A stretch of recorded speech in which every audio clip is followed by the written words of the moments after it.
Welcome to my Scholars Compass YouTube channel. Share, like and subscribe.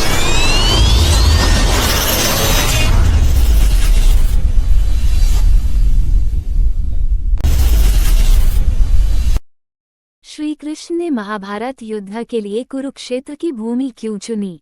Mahabharat का युद्ध भारतीय इतिहास के सबसे विध्वंसक युद्धों में से एक था। इस युद्ध का स्थल कुरुक्षेत्र हमेशा से ही रहस्य और जिज्ञासा का विषय रहा है।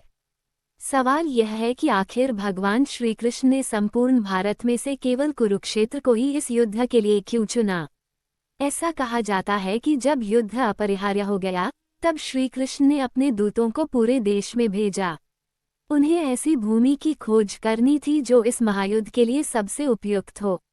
श्री कृष्ण को आशंका थी कि जब युद्ध में भाई भाई, गुरु शिष्य और रिश्तेदार एक दूसरे के खिलाफ खड़े होंगे तो लोग भावुक हो जाएंगे और युद्ध रोकने की कोशिश करेंगे।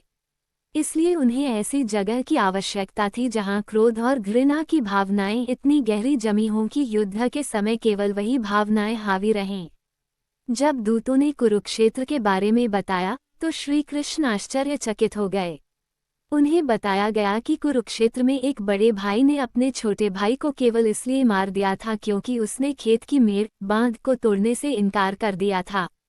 बड़े भाई ने क्रोध में आकर छोटे भाई पर छुरा घोंप दिया और उसके शव को घसीटते हुए उस टूटी हुई मेड़ पर फेंक दिया।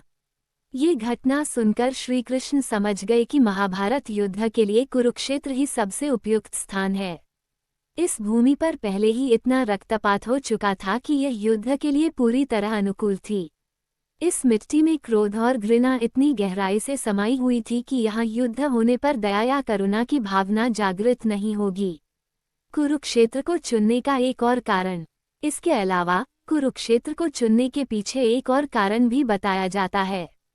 कहा जाता है कि एक बार देवराज इंद्र कुरुक्षेत्र आए थे। उन्होंने कुरु वंश के लोगों से पूछा कि वे इस भूमि की जुताई क्यों कर रहे हैं। तब कुरुओं ने उत्तर दिया कि जो भी इस भूमि पर मरेगा वह स्वर्गलोक जाएगा। इंद्रदेव ने भी इस बात की पुष्टि की थी। इसलिए भीष्म, श्री कृष्ण और अन्य योद्धा ये जानते थे कि जो भी इस भूमि पर प्राण त्यागेगा वह स्वर्ग को प्राप्त करेगा। इस प्रकार श्री कृष्ण ने कुरुक्षेत्र को महाभारत युद्ध के लिए सबसे उपयुक्त भूमि के रूप में चुना।